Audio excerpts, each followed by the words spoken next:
Under the glare of bright studio lights and the hum of expectant silence, two men stood across from each other, both seasoned, both fiery, both convinced their words could change the hearts of millions.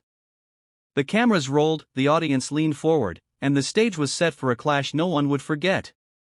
Bernie Sanders, with his signature passion and unyielding conviction, squared off against Senator John Kennedy, the Louisiana lawmaker known for his sharp wit and folksy clapbacks that could silence a room in seconds. But Bernie didn't know just how unprepared he was for what was about to come. The debate had been anticipated for weeks. People tuned in across the country, eager to watch two ideological heavyweights collide.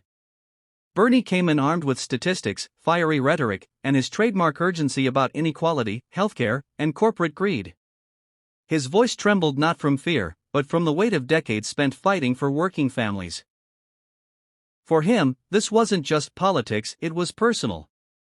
Every word he spoke was meant to carry the voices of those who struggled to pay their bills, of families drowning in medical debt, of young people suffocated by the cost of education.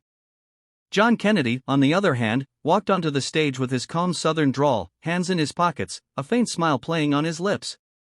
He wasn't a man who drowned his points in endless data, he wielded humor, metaphor, and a quick tongue sharper than a blade. Where Bernie pushed with passion, Kennedy waited, measured, watching like a chess player who knew his opponent was burning too much energy in the opening moves. The first half of the debate was all Bernie. He came out swinging, his voice rising as he pointed directly at Kennedy. Senator Kennedy, you defend billionaires while working-class people suffer. You stand with corporations while families can't afford to survive. His hands flew in every direction, his intensity filling the stage. The audience clapped and cheered, carried by the sheer force of his conviction. Kennedy listened quietly, nodding occasionally, but saying little. Then came the turning point. Bernie raised his voice even higher, leaning over his podium. You tell me, Senator Kennedy, how do you justify siding with the wealthy elite, when children in this country go hungry every single night?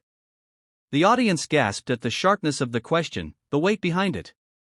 Bernie had built his case brick by brick, and now he stood back, waiting for Kennedy to crumble. But Kennedy didn't flinch. He leaned forward, adjusted his microphone, and delivered his clapback with a slow, deliberate cadence that froze the room. Bernie, he said softly, almost kindly, you remind me of a man standing on the roof of a burning house, yelling about how unfair it is that the fire exists when folks are waiting for you to help carry the water. The words landed like a thunderclap. The audience went silent, then erupted. It wasn't just a clever line, it was